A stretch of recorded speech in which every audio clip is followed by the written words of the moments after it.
નમસ્કાર. આજે ધોરણ 11 ની અંદર આપણે એક નવું ચેપ્ટર સ્ટાર્ટ કરીશું. Chapter number 2. ચેપ્ટર નંબર 2 છે, એનું જે ટાઇટલ છે પરમાણુનું બંધારણ. પરમાણુની આપણે વાત કરીએ તો આપણે જાણીએ છીએ પરમાણુની વ્યાખ્યા આપણા આગળ ચેપ્ટર નંબર 1 માં આવી ગઈ છે. દ્રવ્યના અતિ સૂક્ષ્મ અવિભાજ્ય કણને પરમાણુ કહેવામાં આવે છે. હવે અતિ સૂક્ષ્મ અને અવિભાજ્ય જે કણ છે જેને આપણે પરમાણુ એટલે પરમાણુ કહીએ છીએ, આ પરમાણુ પણ કેટલા કણોનો બને, પરમાણુ શાનો બનેલો છે, પરમાણુની અંદર બીજા કણો કેવી રીતે જોડેલા છે, બધું જ આ ચેપ્ટરની અંદર આવવાનું છે. એટલે બહુ સારું ચેપ્ટર પર સ્ટાર્ટ કરે છે, ચેપ્ટર નંબર 2. તો આજે ધોરણ 11 ની અંદર પ્રકરણ નંબર 2 પરમાણુનું બંધારણ આપણે સ્ટાર્ટ કરીએ છીએ. તો આપણે પરમાણુને અંગ્રેજીમાં એટમ કહીએ છીએ. Atom, ATOM. શા માટે એટમ કહેવામાં આવે છે? તો એટમ શબ્દ એક ગ્રીક ભાષાનો એક શબ્દ છે, એટોમિયો, જેનો મતલબ થાય છે જેને તોડી શકાય નહીં, જેનું ખંડન ના કરી શકાય, એને એટોમિયો કહેવામાં આવે છે. આ એટોમિયો પરથી એટમ શબ્દ આવેલો છે. તો પહેલા તમે જોઈ શકો છો, એટમ એ ગ્રીક ભાષાનો શબ્દ એટોમિયો, એના પહેલા અક્ષર ATOM લીધેલો છે, એના પરથી એટમ શબ્દ બનેલો છે, જેનો અર્થ કાપી ના શકાય, તોડી ના શકાય એવું થાય છે. પહેલાના સમયની અંદર 19મી સદીમાં એવું માનવામાં આવતું હતું કે પરમાણુ અવિભાજ્ય છે, પરમાણુને તોડી શકાતો નથી. પહેલાની માન્યતા એ વખતે 100% સાચી હતી, પણ અત્યારે લેટેસ્ટ સંશોધનને આધારે સાબિત થયું છે કે પરમાણુને પણ તોડી શકાય છે. પણ અત્યારે આપણે જે ભણવાનું છે ઇતિહાસ વિશે ભણવાનું છે. એટલે પહેલાના સમયમાં એવી માન્યતા હતી કે પરમાણુનું ખંડન થઈ શકે નહીં, પરમાણુને તોડી શકાય નહીં. એટલા માટે એવી વ્યાખ્યા આપવામાં આવેલી હતી કે દ્રવ્યના અતિ સૂક્ષ્મ અવિભાજ્ય કણને પરમાણુ કહેવામાં આવે છે. તો પરમાણુ શબ્દ આપણે અંગ્રેજીમાં એટમ એટલા માટે કહેવામાં આવે છે, ગ્રીક ભાષાનો જે શબ્દ એટોમિયો છે એના પરથી એટમ શબ્દ ઉતરી આવેલો છે. બીજો પોઈન્ટ આવશે અપરમાણવીય કણો. શબ્દ સાંભળો, અપરમાણવીય કણો. પ્રશ્ન થાય અપરમાણવીય કણો એટલે શું? તો બુકમાં ડેફિનેશન નથી, તો તમે આ રીતે ડેફિનેશન આપી શકો છો.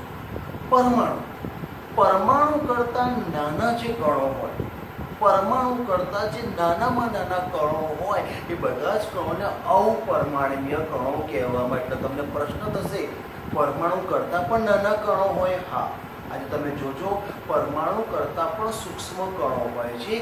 આવા કણને આપણે અપરમાણવીય કણો કહીશું. તો અપરમાણવીય કણોની વ્યાખ્યા લખી છે, પરમાણુના કદ કરતા નાના કણોને અપરમાણવીય કણો કહે છે. અત્યાર સુધી આપણે એવું માનીએ છીએ ફક્ત પરમાણુ કદમાં નાનો છે. આજે તમને જાણી નવાઈ લાગશે, પરમાણુ કરતા પણ સૂક્ષ્મ કણો હાજર છે, જ્યાં આપણે અપરમાણવીય કહીશું. અપરમાણવીય કણોમાં પહેલું લખ્યું છે મુખ્ય અપરમાણવીય કણો. મુખ્ય કે જે પરમાણુના બંધારણમાં અનિવાર્ય છે.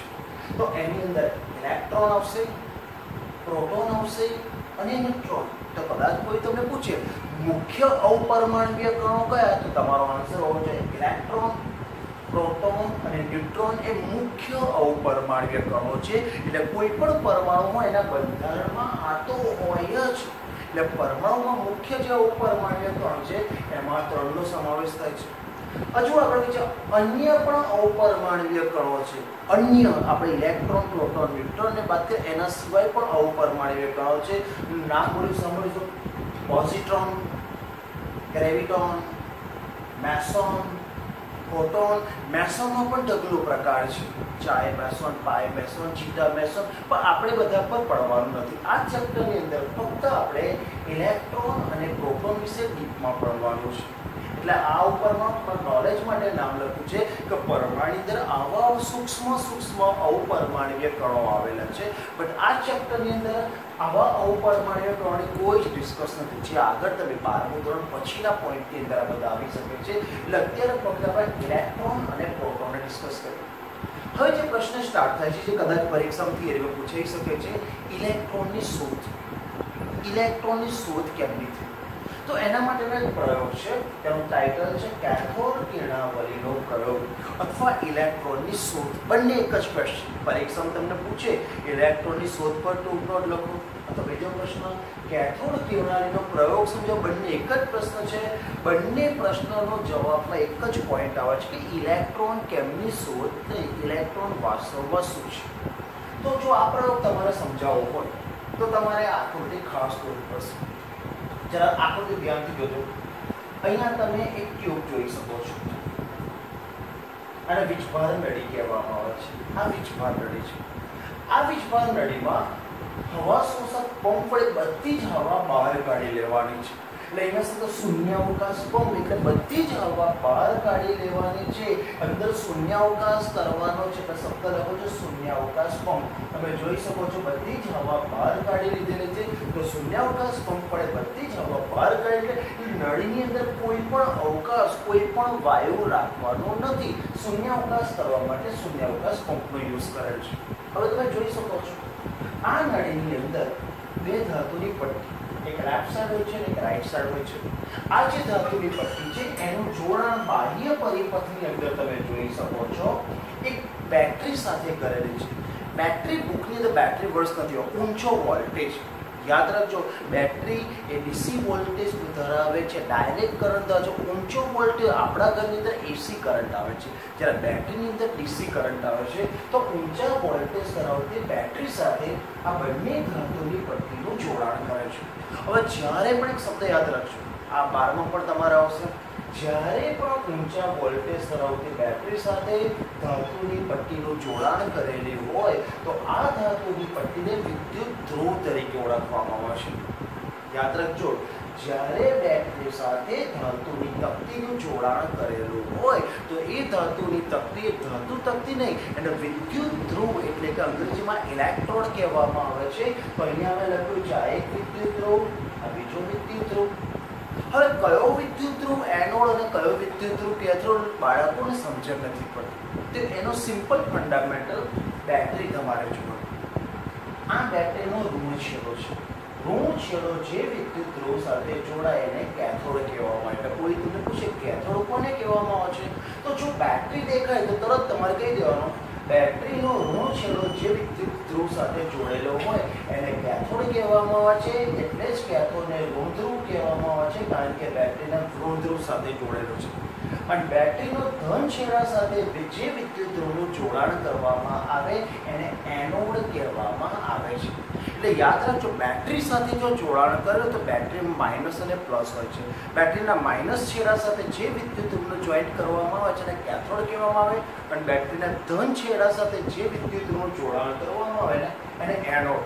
એનોડ એટલે કે ધન વિદ્યુત ધ્રુવ, કેથોડ એટલે કે ઋણ વિદ્યુત ધ્રુવ. આ આપણી એક રચના થઈ ગઈ. હવે રતન જરા ધ્યાનથી જોજો. આજે આપણે ઇલેક્ટ્રોનની શોધ જોવાની છે. ઇલેક્ટ્રોન કઈથી કઈ દિશામાં વહન થાય છે પરફેક્ટલી જાણવા માટે આ એનોડ ધાતુની તકતી છે, જે પટ્ટી છે, જે વિદ્યુત ધ્રુવ છે, એની વચ્ચેથી એક તાણું પાડી દેવામાં આવે છે. અને આ જે ધાતુની પાછળના ભાગમાં જે વીજભાર નળી છે એ વીજભાર નળીની અંદર ઝિંક સલ્ફાઇડ ZnS નું આવરણ લગાવેલું છે. યાદ રાખજો, આ એનોડ જે વિદ્યુત ધ્રુવ હતો એની મધ્યમાં એક નાનો હોલ પાડવાનો છે, અને આ જે વીજભાર નળી છે જે એનોડની પાછળના ભાગમાં છે એની પર ZnS ઝિંક સલ્ફાઇડનું આવરણ લગાવવાનું. તમને પ્રશ્ન થશે શા માટે ઝિંક સલ્ફાઇડનું આવરણ લગાવવાનું છે? તો આ ઝિંક સલ્ફાઇડના આવરણથી તમને ખબર પડશે કે ઇલેક્ટ્રોન કઈ દિશામાં મૂવમેન્ટ કરે છે, એનોડથી કેથોડ કે કેથોડથી એનોડ, એ જાણવા માટે ઝિંક સલ્ફાઇડનું આવરણ લગાવેલું છે. તો આ થઈ ગઈ આકૃતિનું વર્ણન. હવે જ્યારે વિદ્યુત પ્રવાહ પસાર થાય તો કેવી રાસાયણિક પ્રક્રિયા થાય છે એનું વર્ણન મેં અહીંયા કર્યું છે. જો વર્ણન એટલે આ પ્રયોગનું વર્ણન. કેથોડ કિરણ નળી, આપણી આ કેથોડ કિરણ નળી છે એ કાચની બનેલી હોય છે. આ જે કેથોડ કિરણ નળી છે કાચની બની હોય છે, જેમાં ધાતુની બે પાતળી પટ્ટી હોય છે તેને વિદ્યુત ધ્રુવ કહે છે, તથા તેને સીલ કરેલી હોય છે. એટલે બંને વિદ્યુત ધ્રુવો હલી ના શકે એ રીતે ફિક્સ કરેલી હોય છે. આ નળીમાં ખૂબ જ નીચા દબાણ એટલા માટે લખ્યું છે તમે હવા બધી અંદરથી કાઢી લીધેલી છે, જ્યાં હવા નથી ત્યાં શૂન્યાવકાશ કરો, પણ છતાં થોડીક પણ અંદર હવા રહી ગઈ હોય, હવાનો મતલબ તે દબાણ હોય, તો અહીંયા હવા લગભગ નથી અથવા કદાચ થોડી રહી ગઈ હોય તો એવું કહી શકો છો દબાણ બહુ જ નીચું, કારણ કે જ્યાં વાતાવરણ હોય, જ્યાં હવા હોય ત્યાં દબાણ હોય. અહીંયા બધી જ હવા કાઢી નાખવામાં આવે છે કે શૂન્યાવકાશ શબ્દ બોલો, પણ છતાંય કદાચ થોડી હવા રહી ગઈ હોય તો શબ્દ નીચા દબાણ. તો જ્યારે પણ દબાણ નીચું હોય મતલબ હવાનું આવરણનું પ્રમાણ બહુ જ ઓછું. શૂન્યાવકાશ કરીને તેમાં ઊંચા વોલ્ટેજ ધરાવતો પ્રવાહ પસાર કરવાનો. તમે જોઈ શકો છો આ નળીની અંદર શૂન્યાવકાશ કરવામાં આવે છે એટલે દબાણ બહુ જ ઘટી જાય છે, કારણ કે વાયુ હોય તો દબાણ હોય અને જે વાયુ ના હોય તે દબાણ હોતું નથી. અને હાઈ વોલ્ટેજ ધરાવતા વિદ્યુત પ્રવાહ સાથે એનું જોડાણ કરવામાં એટલે નીચા દબાણે અને ઊંચા વોલ્ટેજ સાથે જોડાણ કરવામાં આવે છે. તેમાં કણોનો પ્રવાહ ઋણ ધ્રુવ જેને આપણે કેથોડ કહીએ છીએ તરફથી ધન ધ્રુવ એટલે કે એનોડ તરફ વહે છે તેને કેથોડ કિરણો કહે છે.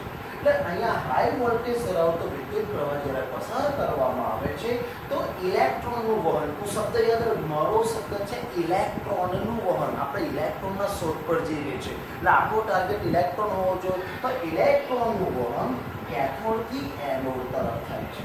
યાદ રાખજો ઇલેક્ટ્રોનનું વહન કેથોડથી એનોડ તરફ થાય છે. અહીંયા લખ્યું તેમાં કણોનો પ્રવાહ, થોડી વાર તમને ખબર પડશે આ કણોને ઇલેક્ટ્રોન નામ આપવામાં આવ્યું છે. તો તેમાં કણોનો પ્રવાહ કેથોડથી એનોડ તરફ વહે છે તેને કેથોડ કિરણો કહે છે. આનો ઉદ્ભવ કેથોડમાંથી થાય છે. આ કિરણોનો ઉદ્ભવ કેથોડમાંથી થતો હોવાથી એને કેથોડ કિરણો કહેવામાં આવે છે.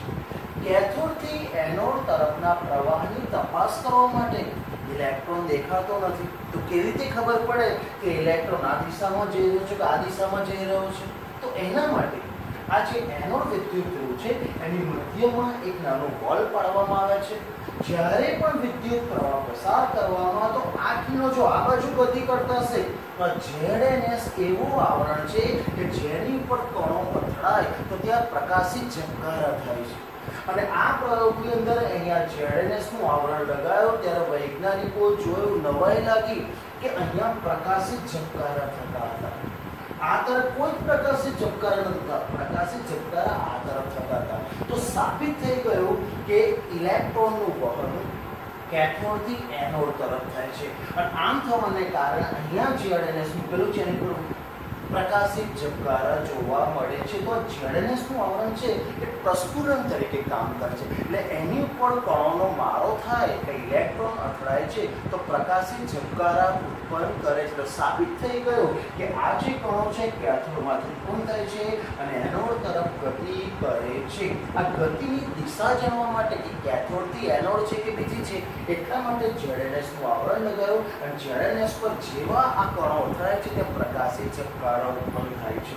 તો તમે જોઈ શકો છો કેથોડથી એનોડ તરફના પ્રવાહની તપાસ કરવા માટે એનોડમાં એક છિદ્ર પાડી એનોડની પાછળ નળી પર ZNS નું નામ છે ઝિંક સલ્ફાઇડ જેવા પદાર્થનું આવરણ લગાડેલું હોય છે. જ્યારે કિરણો એનોડમાંથી પસાર થઈ ZNS પર લગાવેલ પ્રસ્ફુરક પર ZNS પ્રસ્ફુરક તરીકેનું કાર્ય કરે છે, અથડાય છે તો ત્યાં પ્રકાશિત ધક્કા, પ્રકાશિત ઝબકારા અથવા પ્રકાશની ડાઘ જોવા મળે છે. તો એ ઝિંક સલ્ફાઇડનું કાર્ય એટલું જ છે કે જે કણો અથડાતા હશે તો ત્યાં ઝબકારા બતાવે છે. અને અહીંયા ઝબકારા જોવા માટે આપણે આ જોઈ શકતા નથી, ઇલેક્ટ્રોન ક્યારેય જોઈ શકતા નથી, પરંતુ એને અમુક પદાર્થોનું પ્રસ્ફુરકમાંથી એની હાજરીની વર્તણૂક થઈ શકે છે. યાદ રાખજો ઇલેક્ટ્રોન ક્યારેય જોઈ શકાતો નથી તો પ્રસ્ફુરકની મદદથી એની વર્તણૂક જાણી શકાય છે. ઓકે આ તરફથી આ તરફ જાય છે. તો પ્રયોગનું વર્ણન થાય. હવે આ પ્રયોગ કર્યો તેમાં તારણ શું મળ્યું? આ પ્રયોગમાં આપણે એટલું જોયું કે કણો છે એ કેથોડથી એનોડ તરફ જાય છે, આટલું જોયું. પણ પ્રયોગનું તારણ ડિટેલમાં તો સમજો. કેથોડ કિરણો કેથોડ તરફથી શરૂ થાય છે અને એનોડ તરફ વહે છે. પહેલું તારણ કેથોડ કિરણો કેથોડમાંથી ઉદ્ભવે છે અને એનોડ તરફ આગળ વધે છે.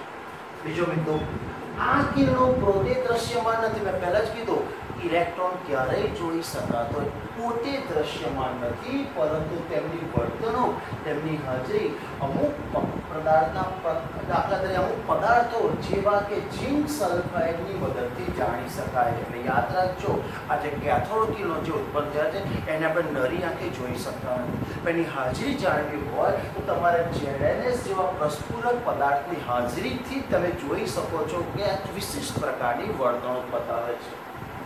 વિદ્યુત કે ચુંબકીય ક્ષેત્રની ગેરહાજરીમાં, એટલે આ જ્યારે ઇલેક્ટ્રોન ગતિ કરતા હોય, મતલબ કેથોડ કિરણો ગતિ કરતા હોય અને એની પર કોઈ પણ વિદ્યુત ક્ષેત્ર કે ચુંબકીય ક્ષેત્ર આપાત કરતો નથી, એ પોતાની રીતે આપણે ગતિ કરે છે, ત્યારે સાંભળજો, વિદ્યુત કે ચુંબકીય ક્ષેત્રની ગેરહાજરીમાં એ લોકો સીધી રેખામાં આગળ વધે છે. એટલે એની પર કોઈ પણ ચુંબકીય ક્ષેત્ર આપાત કરવામાં આવતું નથી, તે લોકો સીધી રેખામાં ગતિ કરે છે. તમે આકૃતિ જોઈ શકો છો, મેં કોઈ ક્ષેત્રની પર આપાત નથી કર્યું, ના વિદ્યુત ક્ષેત્ર કે ના ચુંબકીય ક્ષેત્ર. તે લોકો સીધી રેખામાં ગમન કરે છે, સીધી રેખામાં આગળ વધે છે. ધ્યાન રાખજો કે આપણે જે કેથોડ કિરણો છે એ વિદ્યુત ક્ષેત્ર અને ચુંબકીય ક્ષેત્રની ગેરહાજરી હોય તો એક જ દિશામાં સીધા આગળ વધે છે. હવે વિદ્યુત કે ચુંબકીય ક્ષેત્રની હાજરી, એ લોકો ગતિ કર્યા છે અને એમની ઉપર અને નીચે કોઈ વિશિષ્ટ પ્રકારનું ક્ષેત્ર આપાત કરવામાં, યા તો વિદ્યુત ક્ષેત્ર યા તો ચુંબકીય ક્ષેત્ર. તો વિદ્યુત કે ચુંબકીય ક્ષેત્રની હાજરીમાં તેમની વર્તણૂક ઋણ વીજભાર ધરાવતા કણો જેવી હોય છે. આ એવું કહેવા માંગે છે કે એને મેં કોઈ ક્ષેત્રમાં આપ્યું, દાખલા તરીકે ઉપર ધન ક્ષેત્ર છે, નીચે ઋણ ક્ષેત્ર છે, તો ધન ક્ષેત્ર તરફ આકર્ષાતા હતા, એનો વીજભાર ઋણ છે. અને તમે જાણો છો જેનો વીજભાર ઋણ હોય એ ધન તરફ આકર્ષિત થાય છે. એટલે કે આ કણોને જ્યારે ચુંબકીય ક્ષેત્રની હાજરીમાં મૂકવામાં આવ્યા તો ધન તરફ ખેંચાતા, ધન તરફ એમનું વળાંક થતો હતો.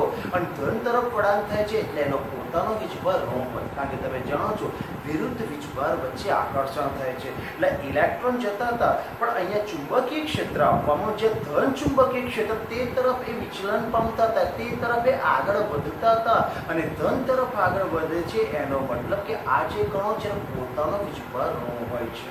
તો અહીંયા તમે જોઈ શકો છો વિદ્યુત કે ચુંબકીય ક્ષેત્રની હાજરીમાં તેમની વર્તણૂક ઋણ વીજભાર ધરાવતા કણો જેવી છે. બુકમાં પ્રયોગો વણ કેમનું એવું કશું જ આપ્યું નથી, પણ મેં તમને સમજાવ્યું એ ઋણ વીજભાર ધરાવે છે તો જે ધન ક્ષેત્ર હશે એ તરફ આગળ વધે, એ તરફ આકર્ષિત થાય છે. જે સૂચવે છે કે કેથોડ કિરણો ઋણ વીજભાર ધરાવે છે, કારણ કે જેનો ઋણ વીજભાર હોય એ ધન તરફ ખેંચાય છે અને જેનો ધન વીજભાર હોય એ ઋણ તરફ ખેંચાય છે. વિરુદ્ધ વીજભાર વચ્ચે આકર્ષણ થાય છે. તો જ્યારે ચુંબકીય ક્ષેત્રમાં મૂકવામાં આવ્યા તો તેમની વર્તણૂક ઋણ વીજભાર ધરાવતા કણો જેવી હતી, મતલબ એ ધન ધ્રુવ તરફ આકર્ષિત થતા હતા. પછી આ જે આપણે કેથોડ કિરણો આપ્યો, પછીથી એનું નામ આપ્યું ઇલેક્ટ્રોન.